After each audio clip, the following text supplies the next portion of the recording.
Assalamualaikum warahmatullahi wabarakatuh. Salam sejahtera untuk kita semua. Perkenalkan, saya Irine Dwitasari Wulandari. Saya merupakan salah satu dosen tetap di program studi fisioterapi Fakultas Ilmu Kesehatan Universitas Pekalongan. Spesifikasi saya adalah di bidang fisioterapi geriatri. Selama menjadi dosen, saya telah melaksanakan Tridharma Perguruan Tinggi, meliputi pengajaran, penelitian, dan pengabdian kepada masyarakat. Pada kesempatan kali ini, saya hendak menyampaikan tentang pernyataan diri dosen dalam unjuk kerja Tridharma Perguruan Tinggi di bidang pengajaran sebagai salah satu syarat penilaian Safe to Smart Gelombang 2 tahun 2023. Selanjutnya, saya akan menjelaskan tentang teknik pengajaran dengan menggunakan metode DEI atau Delivery Interaction Assessment, khususnya di salah satu mata kuliah yang saya ampu, yaitu mata kuliah Fisioterapi, Geriatri, dan Obsgyn.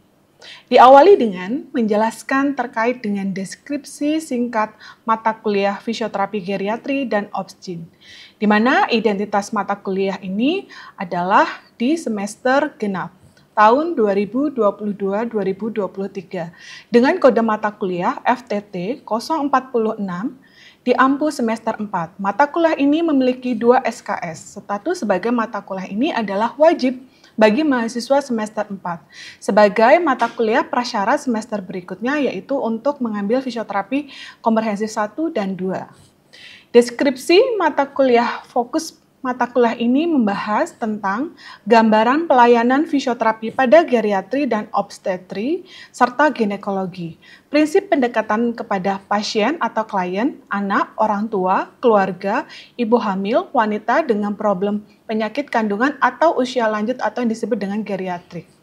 Proses menua dan pengaruh terhadap sistem muskuloskeletal, neuromuskuler, reproduksi, kardiovaskuler, respirasi, integumen, pendengaran, penglihatan, perkemihan, dan mental kaitannya dengan kapasitas fisik atau aktivitas fungsional.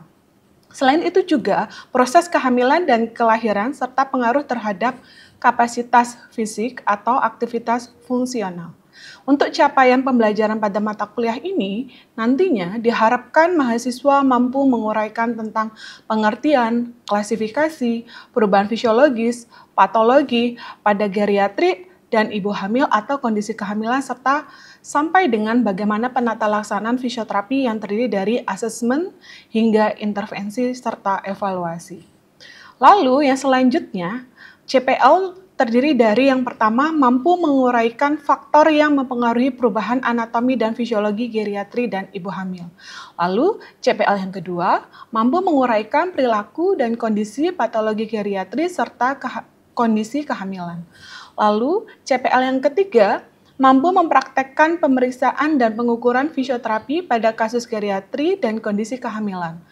CPL yang keempat, mampu menguraikan diagnosis dan prognosis fisioterapi pada kasus geriatrik dan kondisi kehamilan.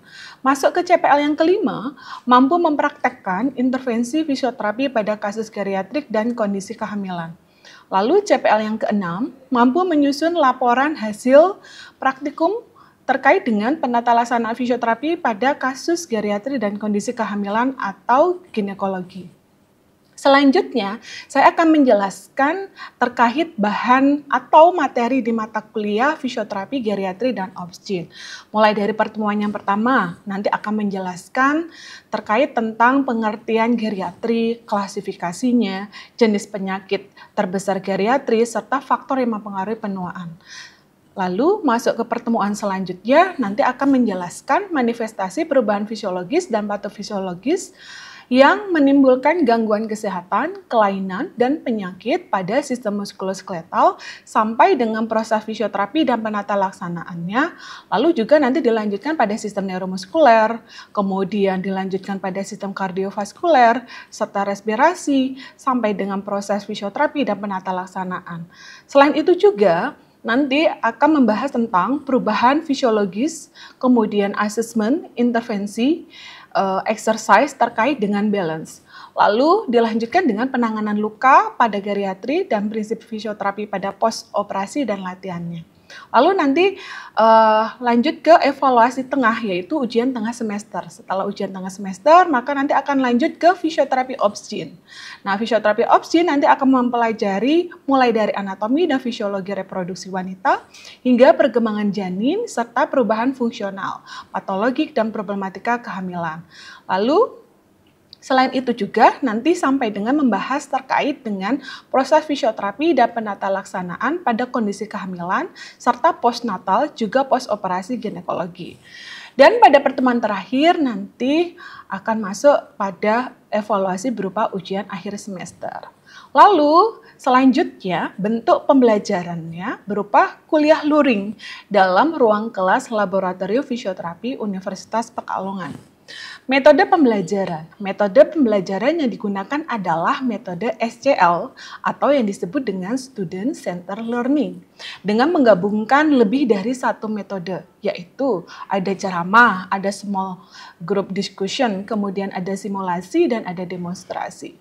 Untuk small group discussion adalah salah satu elemen belajar yang secara aktif, di mana metode ini memungkinkan adanya interaksi antara dosen dengan mahasiswa maupun mahasiswa dengan mahasiswa yang lainnya. Dalam melaksanakan metode diskusi, dosen nanti meminta mahasiswa untuk membentuk kelompok kecil, yaitu kurang lebihnya 5 sampai dengan 10 orang, untuk mendiskusikan bahan yang diberikan oleh dosen atau bahan yang diperoleh sendiri oleh anggota kelompok tersebut. Proses pembelajaran dengan metode diskusi yang berlangsung dalam kelompok kecil untuk mendiskusikan bahan kajian ataupun topik-topik terkini, baik yang diberikan oleh dosen atau topik yang lainnya. Baik yang diberikan dosen dan topik yang lainnya tersebut bisa misalnya adalah dengan mereview jurnal fisioterapi geriatri. Lalu selama proses dalam diskusi kelompok tersebut, mahasiswa akan belajar beberapa manfaatnya. Salah satunya adalah terkait dengan soft skill, membangkitkan ide, menyimpulkan poin penting, mengakses tingkat skill dan pengetahuan. Selain itu juga menjadi pendengar yang baik, bekerja sama dalam tim, memberikan dan menerima umpan balik yang konstruktif. Selain itu juga menghormati perbedaan pendapat, serta mendukung pendapat dengan bukti yang lainnya. Metode selanjutnya adalah simulasi atau demonstrasi, merupakan model pembelajaran yang membawa situasi yang mirip dengan sesungguhnya ke dalam kelas. Bentuk metode pembelajaran simulasi ada beberapa macam. Salah satu contohnya adalah role playing. Role playing adalah model simulasi bermain peran. Dosen membagi peran pada mahasiswa untuk dapat dipraktekkan di dalam kelas. Misalnya, mahasiswa diminta untuk memerankan sebagai klien atau pasien, seorang lansia, ataupun seorang ibu hamil, atau yang lainnya. Kemudian juga beberapa nanti menjadi keluarga pasien. Kemudian juga beberapa menjadi praktikan yaitu menjadi fisioterapisnya. Lalu yang selanjutnya adalah metode demonstrasi, adalah metode yang digunakan untuk menunjukkan suatu keterampilan di depan kelas. Dalam metode ini biasanya ada alat peraga yang ditujukan di dalam proses pembelajaran. Contoh, alat peraga yang digunakan, alat ukur, alat pemeriksaan, modalitas fisioterapi elektroterapi, dan juga alat bantu exercise yang lainnya. Untuk misalnya stretching, strengthening, dan lain-lain. Kemudian ya selanjutnya untuk mata kuliah praktikum yaitu praktikum fisioterapi geriatri maupun opsin, metode demonstrasi baik dilakukan sebelum mahasiswa diminta untuk melatih keterampilannya secara mandiri atau dalam kelompok kecil. Ketika perkuliahan dimulai di kelas, maka saya wajib menyiapkan terlebih dahulu bahan ajar, yaitu berupa handbook, ataupun PowerPoint atau bahan ajar yang lainnya sesuai dengan pokok bahasan yang akan disampaikan dalam perkuliahan. Dan mahasiswa juga bisa akses bahan ajar tersebut dengan download pada sistem informasi akademik di Universitas Pekalongan. Pada kuliah fisioterapi geriatri ini, saya tidak hanya menggunakan bahan ajar saja, juga saya menggunakan luaran dari hasil penelitian maupun dari hasil pengabdian kepada masyarakat. Dan juga bisa menggunakan video salah satunya adalah misalnya video senam angkor yang bisa digunakan untuk praktikum fisioterapi geriatri, di mana video senam angkor tersebut juga sudah mendapat haki. Lalu selanjutnya di dalam materi perkuliahan tersebut juga mendukung RPS mata kuliah, yaitu mata kuliah fisioterapi geriatri dan obsgin. Bentuk penugasannya berupa membuat salah satunya adalah review jurnal, kemudian membuat diagram pathway, kemudian yang nggak kalah penting adalah mahasiswa wajib setiap pertemuannya setelah praktikum membuat laporan hasil praktikum yang nanti dituliskan dalam buku laporan praktikum. Kemudian untuk dalam membuat laporan praktikum juga nanti ada sebuah acuan yaitu yang disebut dengan modul atau petunjuk praktikum. Kemudian asesmen bagaimana saya memberikan penilaian kepada mahasiswa di awal perkuliahan saya selalu menyampaikan kontrak perkuliahan yang di dalamnya berisi tentang kriteria penilaian dan bobot penilaian. Harapannya agar mahasiswa dapat mempersiapkan diri untuk 1 semester ke depan. Adapun kriteria atau kategori penilaian yang saya sampaikan kepada mahasiswa adalah yang pertama, kehadiran 10% bobotnya, lalu tugas 10%, kemudian ujian tengah semester 30%, UAS 40%, serta soft skill atau keaktifan mahasiswa adalah 10%, sehingga totalnya adalah 100%. Selanjutnya, saya akan menunjukkan video pembelajaran saat offline di dalam kelas Laboratorium Fisioterapi Unikal. Silahkan dapat melihat, terima kasih. Oke, bismillahirrahmanirrahim. Assalamualaikum warahmatullahi wabarakatuh. Waalaikumsalam warahmatullahi wabarakatuh. Selamat siang mahasiswa. Siang Ibu. Oke, salam sejahtera buat kita semua. Sehat semuanya? Alhamdulillah. Ya. Oke, sudah istirahat? Sudah. Sudah sholat? Sudah. Sudah makan? Sudah. Oke, sudah seger ya. Oke, kembali untuk perkuliahan pada siang hari ini. Perkuliahan hari ini adalah dengan mata kuliah fisioterapi, geriatri, dan obsgin. Pada pertemuan yang kedua ini, kita mulai dengan fisioterapi geriatri. Oke, teman-teman, sebelum perkuliahan dimulai, kita berdoa terlebih dahulu. Dipimpin oleh Mas Dinul ya, sebagai komting. Monggo Mas Dinul. Sebelum kita mengamali perkuliahan pada hari ini, alangkah baiknya kita berdoa sesuai agama dan kepercayaan masing-masing. Berdoa mulai.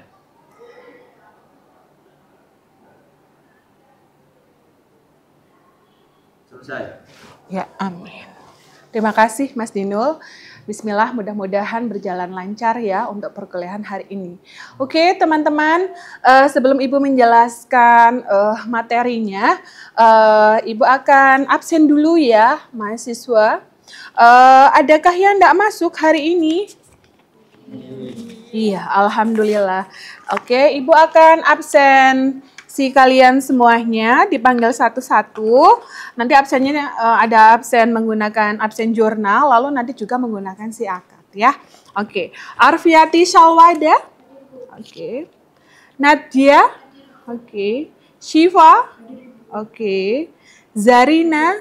Oke. Dinul. Ya. Zulfa. Ya. Rista, oke. Kemarin sakit ya? Ya, sekarang udah sehat ya, alhamdulillah. Hayatun, oke. Filipus, alhamdulillah hadir ya siang hari ini. Kemudian Kirani, oke. Alhamdulillah hadir semuanya. Oke, teman-teman, langsung saya centang di akad ya, bahwasanya hari ini hadir semuanya ya. Berarti nihil ya, oke. Ya, udah masuk. Lanjut ke materi hari ini teman-teman. Seperti yang Ibu jelaskan pada pertemuan sebelumnya, pertemuan pertama Ibu telah menyampaikan kontrak pembelajaran dan RPS. Untuk pertemuan yang kedua kita akan membahas fisioterapi geriatri pada kasus atau pada kondisi problem pada muskuloskeletal. Kali ini Ibu akan membahas terkait dengan kondisi osteoartritis pada lansia.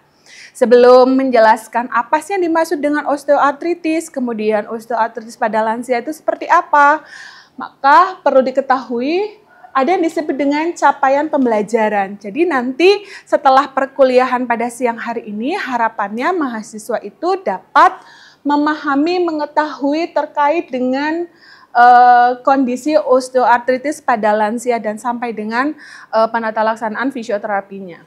Mulai yang pertama, harapannya nanti mahasiswa mampu menjelaskan pengertian dari OA. Kemudian yang kedua, anatomi lutut kita review sejenak. Lalu yang ketiga, predisposisi, lalu klasifikasi OA, lalu patologinya, lalu clinical reasoningnya, kemudian proses fisioterapinya dari pemeriksaan, kemudian sampai dengan ke intervensi. Nah, pada semester sebelumnya teman-teman sudah mendapatkan mata kuliah anatomi ya, kemudian sudah dapat mata kuliah sumber fisis ya, kemudian sebelumnya juga patologi muskulo ya. Oke, nah dalam mata kuliah fisioterapi geriatri hari ini, maka kita masuknya adalah mulai dari asesmen sampai dengan ke intervensinya. Maka sebelum masuk ke bagaimana sih intervensinya pada lansia, kita review sejenak untuk pengantar dari kondisi OA itu sendiri.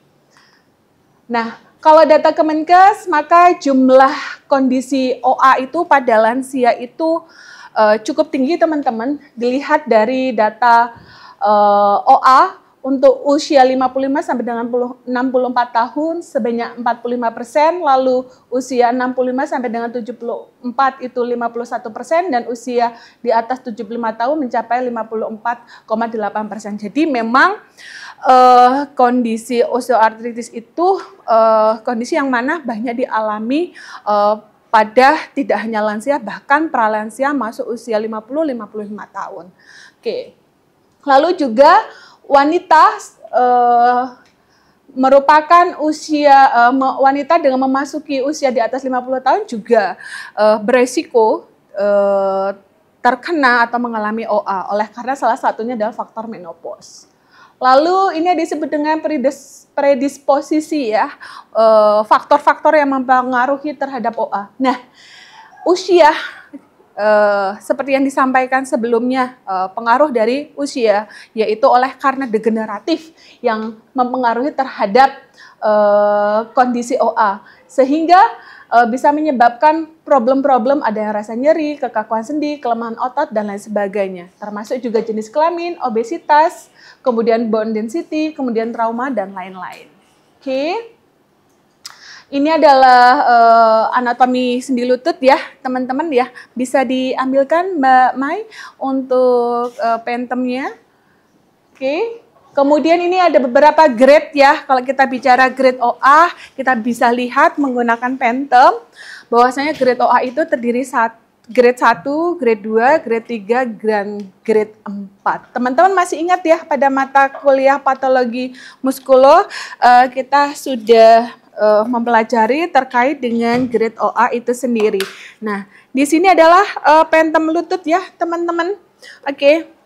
Ini adalah pentem dari lutut, di mana sendi lutut itu kalau kita amati anatominya, dia terdiri dari penyusun tulang bagian distal femur, kemudian proximal tibia, kemudian ada meniskus, kemudian yang nggak kalah penting juga ada cartilago.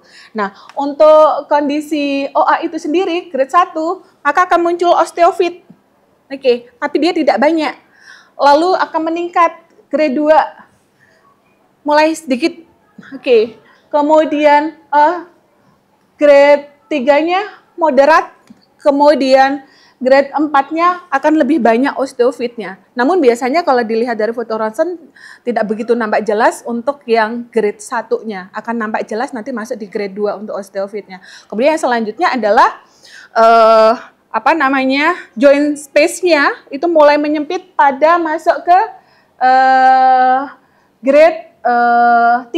Oke, kalau grade 2 biasanya asimetris antara kanan dan kirinya. Oke.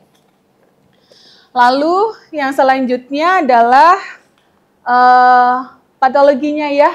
Oke. Untuk terkait dengan patologinya nanti mulai dari adanya degenerasi ya, degenerasi kartilago, kemudian penipisan dan kerusakan kartilago, kemudian produksi osteoblast menjadi meningkat, kemudian muncul osteopit, kemudian membran sinovial, cairan sinovial, kapsul sendi menebal, kemudian deformitas, sampai dengan muncullah inflamasi. Oke, saya review sejenak untuk patologinya. Kemudian ini adalah clinical reasoning-nya terkait dengan functional disability. Kemudian untuk bone-nya, problem pada kartilago, adanya porotik pada muscle-nya, ada problem weakness, atrofi, dan kontraktur. Begitu juga ligamennya laxity. Kemudian akan menimbulkan pain, muscle power problem, kemudian sensorik, dan problem terkait dengan fungsional BAB dan BAK-nya, terkait dengan jongkok. Oke, kemudian ini adalah physical examination-nya. Maka physical examination-nya itu kita mulai dari pemeriksaan ya, pemeriksaan mulai dari inspeksi, kita amati pada lututnya, kemudian muncul atau nampakkah tanda-tanda radangnya, kemudian nampakkah deformitasnya, valgus, varus, kemudian nggak kalah penting juga kita ukur lingkup gerak sendi, kemudian kita palpasi, kemudian sampai dengan kita lakukan pemeriksaan joint stability, kemudian functional limitation-nya juga kita cek semuanya teman-teman. Oke, saya review kembali untuk pemeriksaannya ya, masih ingat semua ya pemeriksaan ini? Oke, kalau ini yang ini namanya pemeriksaan apa ya? Dua ini. Iya, oke. Anterior dan posterior. Lalu kalau ini? Ya, gravity sign. Oke, betul. Kalau yang ini? Ya, oke. Lalu setelah dilakukan pemeriksaan, maka kita akan menemukan diagnosisnya ya. Oke, setelah ditemukan diagnosis, kemudian kita lanjut ke intervensinya. Nah, di sebelah sana ada intervensi teman-teman. Salah satunya kita bisa menggunakan modalitas fisioterapi yang disebut dengan ultrasound. Oke. Lanjut ya teman-teman, kita praktek untuk intervensi ultrasound pada kondisi osteoartritis pada lansia atau geriatri. Oke, ultrasound ini ada modalitas ultrasound ya. Kita nanti akan praktek ultrasound dengan metode kontak langsung. Sebelum praktek, maka yang selanjutnya adalah kita lakukan tes dulu, tes sensibilitas untuk kulitnya, untuk mengetahui apakah ada gangguan sensibilitas atau tidak. Ini ada tabung reaksi berisi air dingin, kemudian air panas. Kita cek dulu pada area yang sakit ya. Oke, berarti di sebelahnya. Ini kita sampelkan yang area sisi kanan adalah area yang sakit, yang sisi kiri adalah area yang sehat. Oke, ini rasanya dingin, terasa ya. Ini rasanya panas, terasa. Oke, yang ini dingin atau panas? Dingin. Oke, yang ini dingin atau panas? Oke, kita cek di sebelahnya, terasa apa? Dingin. Lalu ini? Panas. Ini? Dingin. Lalu ini? Panas. Ini? Dingin. Iya, disimpulkan bahwasannya klien dapat membedakan rasa panas dan dingin. Jadi artinya adalah tidak ada gangguan sensibilitas. Lalu dilanjutkan dengan membersihkan area yang diterapi terlebih dahulu sebelum dilakukan intervensi ultrasound. Oke. Lalu kita bersihkan. Oke. Setelah dibersihkan, maka yang selanjutnya adalah sebelum kita beri US gel, kita setting dulu. Ada era, kemudian berdasarkan luas areanya tadi, kemudian frekuensi kita pilih 1 MHz. Oke. Kemudian dati cycle-nya kita pilih intermittent 30% dengan total waktunya kita pilih 7 menit ya. Kita menggunakan metode kontak langsung. Selanjutnya kita tuangkan dulu ultrasound gelnya ini sebagai media penghantarnya. Masih ingat ya bahwasanya ultrasound itu adalah modalitas fisioterapi yang menggunakan gelombang apa?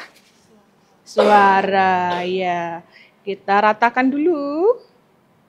Oke, kita ratakan dulu. Oke.